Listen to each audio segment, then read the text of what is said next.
हम जानते हैं कि पावर ट्रांसमिशन लाइन यदि लंबा हो और पावर लोड जीरो या बहुत कम हो तो receiving in voltage sending end voltage से ज़्यादा हो जाता है।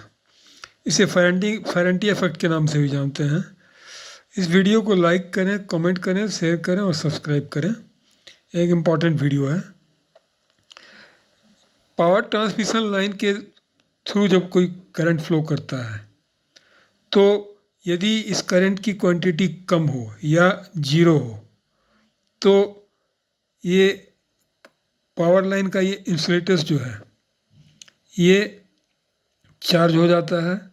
ये फेज हुआ 132 के भी, और ये जुड़ा हुआ है क्रॉस आर्म से, तो क्रॉस आर्म ग्राउंडेड रहता है तो एक कैपेसिटर की तरह काम करता है। तो सीरीज में कई कैपेसिटर लगे होने के कारण ये सिर्फ चार्जिंग का काम करता है और इस कैपेसिटर को ये चार्जिंग करंट सिस्टम में फ्लो करवाते रहता है, जिसके कारण से receiving in voltage sending end voltage से ज़्यादा हो जाता है। अब ये क्वांटिटी कितना ज़्यादा होगा या कितना कम होगा, हम इस पर थोड़ी चर्चा करेंगे।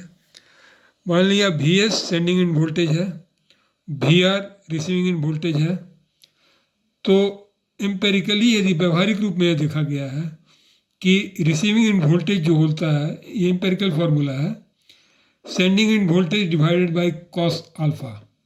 यहाँ अल्फा हर एक 100 किलोमीटर के लिए 6 डिग्री होगा। तो इस तरह से 100 किलोमीटर लेंथ के लिए और 132 के भी लाइन के लिए रिसीविंग इन वोल्टेज कितना होगा, 132 बाई कॉस 6 डिग्री, ये इक्वल टू 130 कॉस 6 डिग्री का वैल्यू होता है 0.9945, तो 132 बाई 0.9945 ये हो जाएगा 132.72 kilo volt.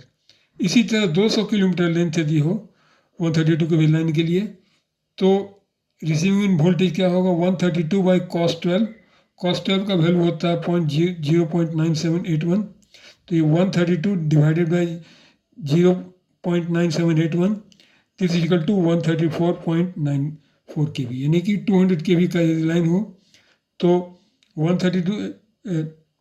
200 kilometre line length हो तो 132 के भी यदि हम सप्लाई कर रहे हैं नो लोड पर या लाइट लोड पर तो receiving in voltage 134.94 kilovolt होगा। Thank you very much. Please like, comment, share and subscribe this video. Thank you.